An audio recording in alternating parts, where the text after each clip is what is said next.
Hey everybody, it's Scott Shetler here at Extreme Performance Training Systems in Atlanta, Georgia. Welcome to this week's episode of Strength and Health TV. This week I had a question from Bartosz in the UK. He asked if I could go over the 21-day peaking cycle that I use with my athletes, particularly my fighters and grapplers. If you follow me on social media and see some of the pictures and articles that I post, particularly with my combat athletes as they're getting ready for various competitions, I talk a lot about their 21-day tapering cycle going into the contest that we use to get them ready for competition, to have them at their best physically. Bartosz asked if I could go over the specifics of the 21-day cycle and why we use it. So first I want to give some credit where credit's due. I actually got turned on to this from Louis Simmons at Westside Barbell. I took one of my athletes up there a couple of years ago to do some work with him, and he talked a little bit about peaking for a competition. And we had some things that we were doing that were very similar, but this was a lot more specific and a lot more laid out. And he talked a little bit more about the science behind it and why he uses the 21 or actually a 28-day cycle. It's based on, it's called delayed transformation. And if you read the Science and Practice of Strength Training from Vladimir Zatsiorsky, he talks about delayed transmutation. And basically I'll go over some of the bullet points that he addresses in the book.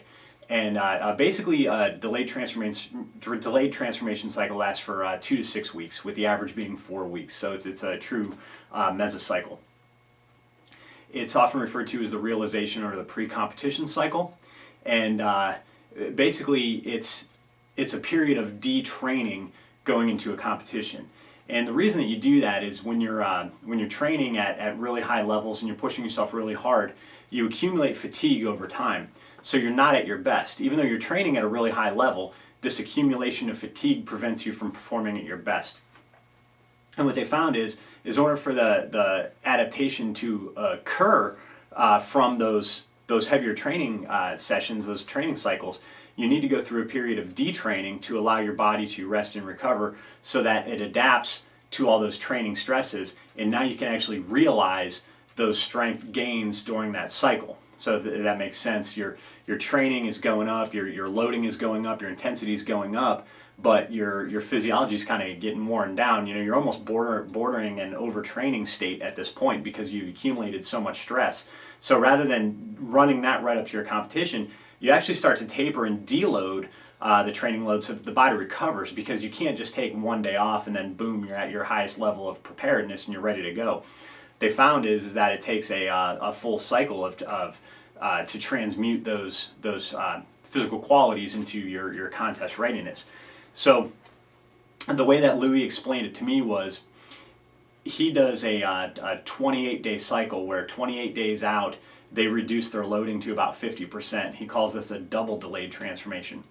So they reduce their loading 28 days out, they do about 50% weights, and then 21 days out, so the next week they go into what he calls their circumax phase, which for them is all based on the squat, where they try to break a record with a ton of band tension on the bar, a ton of accommodating resistance. They usually use somewhere around, I think, 45 or 47% band tension on the bar, and then about 50% or so bar weight, and they work up trying to break a max, take an all-time record in the box squat with an enormous amount of band tension. So that's done 21 days out. So they break that record, and then 14 days out they cut down to 75%, and then 7 days out they cut down to 60%, and then they go into the contest the following week, and they inevitably break records more often than not.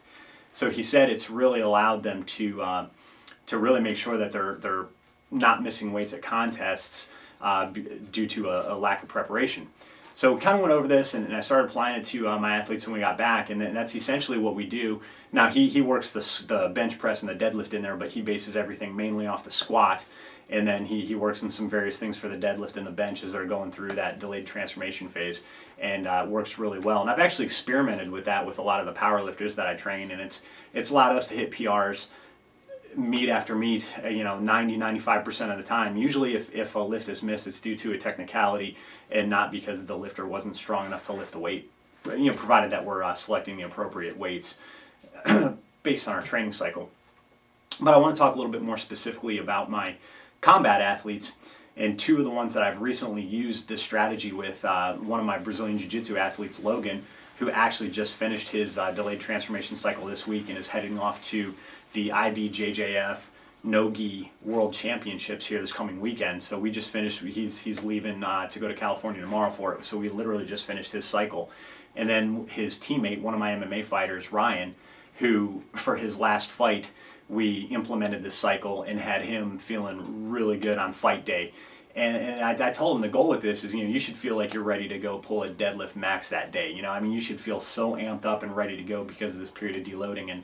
And both of them said they felt the same way during this final week. So it showed that their body was well rested, they were recovered from the training loads, and Ryan ended up winning his fight, taking his record to 4-0. And Logan should do pretty well this weekend. It's not going to be because of lack of physical preparation. He's in great shape. He's built a ton of strength, and he's ready to go. So we're excited to see what his results are this coming weekend. So I want to talk about what I do with those guys. So basically, I just follow the same schedule that Louis recommended, the 21-day cycle, so 4 weeks out. And we base everything with the fighters and the combat athletes off the sumo deadlift. And the reason that I do that is I like the pulls for these guys because the sumo deadlift builds a tremendous amount of hip strength, back strength, grip strength, all things that are really important for these athletes. And I like the deadlift because the focus of the lift is mostly on the concentric phase, not the eccentric phase. Some of these guys have to maintain strict weight classes, and they can't really afford to put on a lot of extra muscle mass. So we're very cautious of our training during the preparation phases so that we're not doing a lot of volume unnecessarily and putting on body mass that they have to worry about when they're going to the if they have to cut weight going into their contest. Now fortunately with Logan it was a little different situation. He wasn't at the max end of his weight class, and he was actually going into his contest previously a little bit under the weight class limit. So we were able to put a few pounds of muscle on him, and he didn't have to worry about cutting weight this week, which made things really good. But the deadlift, like I said, because it is focused mainly on the concentric or the lifting portion of the lift, there's no emphasis on the negative, which is usually what leads to muscle mass hypertrophy accumulation when the appropriate volumes are used. So big fan of the sumo deadlift. Now we do a lot of heavy squatting, usually with bars that don't require the athletes to bring their arms back like a straight bar. We use various cambered bars, safety bars, and we do a ton of our squatting in the belt squat. But I base everything with these guys off the sumo deadlift, and that's the lift that we're going to max out on 21 days out. So with Logan, just to give you an idea, he was working in the mid to high 400s on most of the sumo deadlift variations, and we pull from various heights of blocks. We pull out of the rack, and we pull some deficit deadlifts are most of the variations that we use.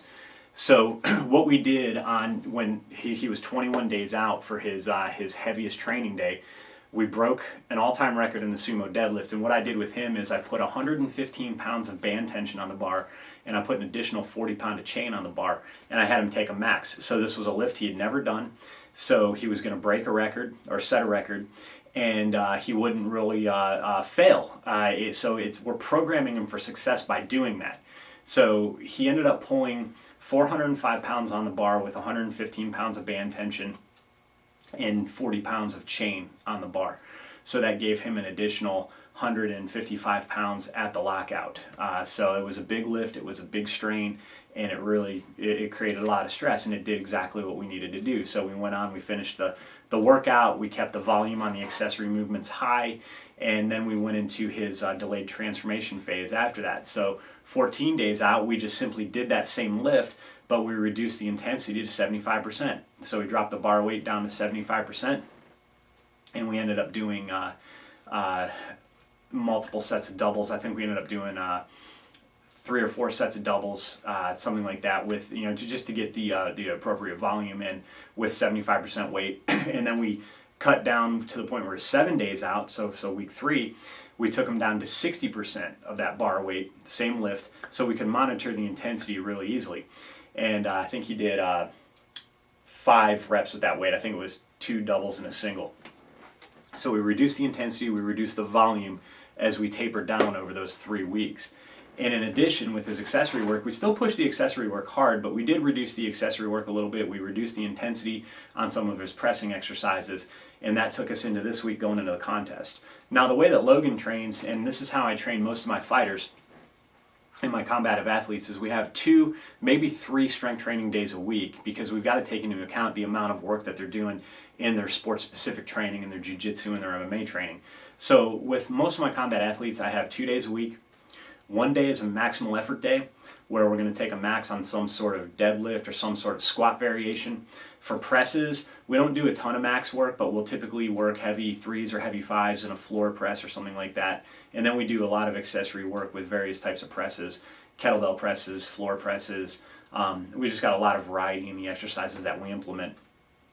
In addition to, a lot of pulling for the upper body, gi pull-ups, using the gi around a barbell, doing some barbell rows and things like that. Then we finish up with a lot of torso work, lower back work, sled pulling, and various conditioning exercises. But going back to the primary list, or the primary days, we have a maximal effort day where we're going to work up to a 1 rep max in our primary lift, and most of the time we're going to use some sort of sumo deadlift variation. And then we have a dynamic effort day where we focus on speed strength and explosive strength development, where we typically work between 30 and 40% bar weight or 50 to 60% bar weight with about 25% in band tension added to the bar, and we're going to do somewhere between 20 to 25 reps, usually in sets of 2, 3, or 5 for explosive or speed strength development. And that occurs again on our second day, the dynamic effort day. So for Logan, his maximal effort day is on Sunday, his dynamic effort day is on Thursday. It was the maximal effort day that we used for his Circumax training, where we took that record in the sumo deadlift with the bands and the chains on the bar. So that's how we program. Sometimes, like with Ryan, who I mentioned, our MMA fighter, he actually trains 3 times a week. We do a dynamic effort upper body workout on Tuesday, we do a dynamic effort lower body workout on Thursday, and then we do a maximal effort workout on Sunday. So we just split his dynamic effort work into 2 days where we're focused on upper body one day, lower body the other day. But for most of the combat athletes, again, we're just having 2 full body days where we're doing dynamic effort one day and maximal effort the other day. And we work the days in based on what their training schedule is with their MMA and their jiu-jitsu training, so that we keep similar stresses on similar days to help promote optimal recovery. So that's how we set up the schedule. And again, when we peak for a competition, we just use that 4-week delayed transformation plan to take, because we train, we don't really cycle the training prior to that. We're working at 90% or better on max effort day every day or every week. On maximal effort day, we're pushing really, really hard, high intensity. We're working up to a 1 rep max, and we're just rotating exercises to prevent accommodation. And then on the dynamic effort day, we're always working in that either 30 to 40% range for explosive strength, or we're working 50 to 60% range for speed strength, and we're using about 25% in bands or chains attached to the bar for accommodating resistance. So that's how we plan those days. I just follow the work that I learned from Louis Simmons at Westside Barbell. This stuff makes periodizing a training program a no-brainer. And like I said, prior to the delayed transformation phase, we're working at 90% or greater on the maximal effort days, so we never really cycle. We don't do any block training or any things like that. So we just keep them at 90% or better all the time. So when it comes time for a contest, we roll into their fight camp. And then once we're 4 weeks out, we just implement the delayed transformation phase. And then it allows them to take all the stress that was accumulated during the prior training and transmute that into their highest level of physical readiness 28 days later at the competition. And this is really surefire. That 3 weeks of reduced loading going into the contest, it works really well. It gives the body time to repair, to heal, and allow those strength gains to be transmuted into new potential on fight day. So like I said, this plan, it's been surefire for us ever since I started implementing it about 2 years ago after meeting with Louis. It takes a lot of the guesswork out of peaking and preparation. And I use this in all the preparation for all my other athletes as well. It just works really well with our fighters and definitely with our power lifters because we're focused on one event. It's different when you have a sport where you've got a competitive season, like football or volleyball or baseball or something like that, because you have games weekly. So you're not really just preparing for one thing, you're preparing for a season. So we'll typically do a transformation phase going into the competitive season, and then we typically maintain strength throughout the season with dynamic effort loads. We typically keep the loading to 75 to 85%, or rather 50 to 60% with 25% accommodating resistance for a lot of those other athletes. Like for instance, one of my baseball players I'm working with out of Charlotte, North Carolina, he's he's doing his in-season training right now because they'll be starting school ball here in the spring. So he just started his training at school. And what we're doing with him is just making sure he hits those dynamic effort days to maintain strength so that we're not affecting his sport-specific practice. And this works really well. So when he's off season, he's hitting the maximal effort work. Then when we roll into the season, he just shifts to his focus being on the dynamic effort days. We take out the maximal effort work. With the exception, we are going to be using some things like isometrics and stuff like that, but there's a whole reason for using those instead of true maximal effort work. Or not, I shouldn't say that, because isometrics is true maximal effort, but it doesn't have the similar negative stresses on the body that regular max effort work does.